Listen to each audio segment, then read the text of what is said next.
പുറപ്പാട് അദ്ധ്യായം 8. തവളകൾ വ്യാപിക്കുന്നു. കർത്താവ് മോശയോട് അരുളി ചെയ്തു, ഫറവോയുടെ അടുക്കൽ ചെന്നു പറയുക, കർത്താവ് കൽപ്പിക്കുന്നു, എന്നെ ആരാധിക്കാനായി എൻ്റെ ജനത്തെ വിട്ടയറ്റുക. അവരെ വിട്ടയറ്റാൻ നീ വിസമ്മതിച്ചാൽ തവളകളെ അയച്ച് ഞാൻ നിന്റെ രാജ്യത്തെ പീഡിപ്പിക്കും. നദിയിൽ തവളകൾ പെരുകും. നിന്റെ മന്ദിരത്തിലും ശയനമുറിയിലും കിടക്കയിലും നിന്റെ സേവകരുടെയും ജനങ്ങളുടെയും ഭവനങ്ങളിലും അടുപ്പുകളിലും മാവ് കുഴക്കുന്ന പാത്രങ്ങളിലും അവ കയറിപ്പറ്റും. നിന്റെയും ജനത്തിന്റെയും സേവകരുടെയും മേൽ അവ പറന്നു കയറും. കർത്താവ് മോശയോട് കൽപ്പിച്ചു, അഹരോനോട് പറയുക, നിന്റെ വടി കയ്യിലെടുത്ത് നദികളുടെയും തോടുകളുടെയും കുളങ്ങളുടെയും മേൽ നീട്ടി ഈജിപ്ത് മുഴുവൻ തവളകൾ കൊണ്ട് നിറയ്ക്കുക. അഹരോൻ ഈജിപ്തിലെ ജലാശയങ്ങളുടെ മേൽ കൈനീട്ടി തവളകളെ കൊണ്ട് ഈജിപ്ത് ദേശം മുഴുവൻ നിറഞ്ഞു. മന്ത്രവാദികളും തങ്ങളുടെ മാന്ത്രിക വിദ്യയാൽ ഈജിപ്തിലേക്ക് തവളകളെ വരുത്തി. അനന്തരം ഫറവോ മോശയെയും അഹ്റോനെയും വിളിച്ചു വരുത്തി പറഞ്ഞു, എന്നിൽ നിന്നും എൻ്റെ ജനത്തിൽ നിന്നും തവളകളെ അടർത്തി കളയുന്നതിന് കർത്താവിനോട് നിങ്ങൾ അപേക്ഷിച്ചുവിൻ. കർത്താവിന് ബലിയർപ്പിക്കാനായി ജനത്തെ ഞാൻ വിട്ടയറ്റാം.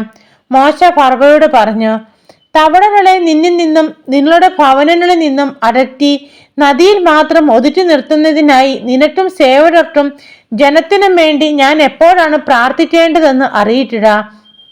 ഫറവോ പറഞ്ഞു. നാളെ. മോശ തുടർന്നു, അങ്ങനെയാകട്ടെ, ഞങ്ങളുടെ ദൈവമായ കർത്താവിന് തുല്യനായി മറ്റാരുമില്ലെന്ന് അങ്ങനെ നീ ഗ്രഹിക്കും. തവളകൾ നിന്നിൽ നിന്നും വീടുകളിൽ നിന്നും സേവകരിൽ നിന്നും ജനത്തിൽ നിന്നും അടർന്ന് നദിയിൽ മാത്രം ഒതുങ്ങി നിൽക്കും. മോശയും അഹ്റോനും ഫറവോയുടെ അടുത്ത് നിന്ന് പോയി. തവളകളെ കുറിച്ച് താൻ ഫറവോയോട് പറഞ്ഞതുപോലെ മോശ കർത്താവിനോട് അപേക്ഷിച്ചു. മോശ അപേക്ഷിച്ചതുപോലെ കർത്താവ് പ്രവർത്തിച്ചു.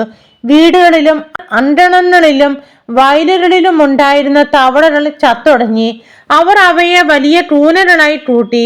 നാട്ടിൽ ദുർഗന്ധം വ്യാപിച്ചു. ശരീരം ലഭിച്ചെന്ന് കണ്ടപ്പോൾ കർത്താവ് പറഞ്ഞതുപോലെ ഫറവോയുടെ ഹൃദയം കഠിനമായി. അവൻ അവരുടെ വാക്കു ശ്രദ്ധിച്ചില്ല. പേൻ പെരുകുന്നു. കർത്താവ് മോശയോട് പറഞ്ഞു, നീ അഹ്റോനോട് പറയുക, നിന്റെ വടികൊണ്ട് നിലത്തെ പൂഴിയിൽ അടിക്കുക. അപ്പോൾ അത് പേനായി തീർന്ന് ഈജിപ്ത് മുഴുവൻ വ്യാപിക്കും. അവൻ അപ്രകാരം ചെയ്തു. അഹ്റോൻ വടിയെടുത്ത് കൈനീട്ടി നിലത്തെ പൂഴിയിലടിച്ചു. ഉടനെ മനുഷ്യരുടെയും മൃഗങ്ങളുടെയും മേൽ പേൻ നിറഞ്ഞു. ഈജിപ്തിലെ പൂഴി മുഴുവൻ പേനായി തീർന്നു.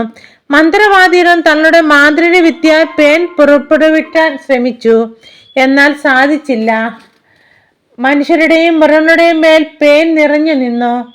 അപ്പോൾ മന്ത്രവാദികൾ ഫറവോയോട് പറഞ്ഞു, ഇവിടെ ദൈവകരം പ്രവർത്തിക്കുന്നു. എങ്കിലും കർത്താവ് മുൻകൂട്ടി അറിയിച്ചതുപോലെ ഫറവോ കഠിന ഹൃദയനായി നിലകൊണ്ടു. അവൻ അവരുടെ വാക്കു ശ്രദ്ധിച്ചില്ല. ഈച്ചകൾ വർദ്ധിക്കുന്നു.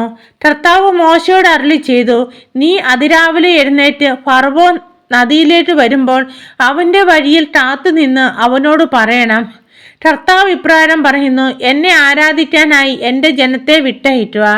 എൻ്റെ ജനത്തെ വിട്ടയറ്റാത്ത പക്ഷം നിന്റെയും സേവകരുടെയും ജനത്തിൻ്റെയും മേൽ ഞാൻ ഈച്ചകളെ അയറ്റും. അങ്ങനെ ഈജിപ്തുകാരുടെ ഭവനങ്ങൾ ഈച്ചകളെ കൊണ്ട് നിറയും. അവർ നിൽക്കുന്ന സ്ഥലം പോലും ഈച്ചക്കൂട്ടങ്ങൾ പൊതിയും. എന്നാൽ എൻ്റെ ജനം വസിക്കുന്ന ഗോശൻ പ്രദേശത്തെ ഞാൻ ഒഴിച്ചു നിർത്തും. അവിടെ ഈച്ചകൾ ഉണ്ടായിരിക്കുകയില്ല. അങ്ങനെ ഭൂമിയിൽ ഞാനാണ് കർത്താവ് എന്ന് നീ ഗ്രഹിക്കും. എൻ്റെ ജനത്തെ നിന്റെ ജനത്തിൽ നിന്ന് ഞാൻ വേർതിരിക്കും. ഈ അടയാളം നാളെ തന്നെ കാണപ്പെടും. കർത്താവ് അപ്രകാരം പ്രവർത്തിച്ചു. ഫറവോയുടെയും സേവകരുടെയും ഭവനങ്ങൾ മാത്രമല്ല, ഈജിപ്ത് രാജ്യം മുഴുവൻ ഈച്ചകളുടെ കൂട്ടം കൊണ്ട് നിറഞ്ഞു. ഈച്ചകൾ മൂലം നാട് നശിച്ചു തുടങ്ങി.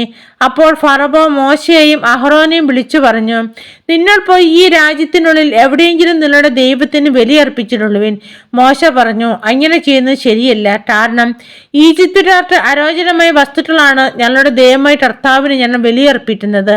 തങ്ങൾക്ക് അരോചനമായ വസ്തുക്കൾ അവർ കാണിച്ച് ബലിയർപ്പിക്കുകയാണെങ്കിൽ അവർ ഞങ്ങളെ കല്ലെറിയില്ലേ?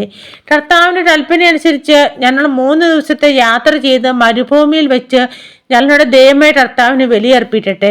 അപ്പോൾ ഫറവോ പറഞ്ഞു, നിങ്ങളുടെ ദൈവമായ കർത്താവിന് മരുഭൂമിയിൽ ബലിയർപ്പിക്കാൻ ഞാൻ നിങ്ങളെ വിട്ടയറ്റാം. എന്നാൽ നിങ്ങൾ വളരെ അകലെ പോകരുത്. എനിക്ക് വേണ്ടി നിങ്ങൾ പ്രാർത്ഥിക്കുകയും വേണം. മോശ ഫറവോയോട് പറഞ്ഞു, ഞാൻ ഉടനെ നിന്നെ വിട്ടു പോവുകയാണ്. ഫറവോയിൽ നിന്നും സേവകരിൽ നിന്നും ജനത്തിൽ നിന്നും ഈച്ചകൾ നാളെ തന്നെ അടന്നു പോകണമെന്ന് ഞാൻ കർത്താവിനോട് പ്രാർത്ഥിക്കും. കർത്താവിന് ബലിയർപ്പിക്കാൻ വേണ്ടി ജനങ്ങളെ വിട്ടയറ്റാതെ വീണ്ടും വഞ്ചനാപരമായി പെരുമാറാതിരുന്നാൽ മതി. മോശ ഫറവോയുടെ അടുത്ത് നിന്ന് പോയി കർത്താവിനോട് പ്രാർത്ഥിച്ചു. കർത്താവ് മോശയുടെ അപേക്ഷ അനുസരിച്ച് പ്രവർത്തിച്ചു. ഫറവോയിൽ നിന്നും സേവകരിൽ നിന്നും ജനത്തിൽ നിന്നും ഈച്ചകളെ അടർത്തി ഒന്നുപോലും അവശേഷിച്ചില്ല. എന്നാൽ ഫറവോ ഇപ്രാവശ്യം ഹൃദയം കഠിനം മാറ്റി. അവൻ ജനത്തെ വിട്ടയച്ചില്ല.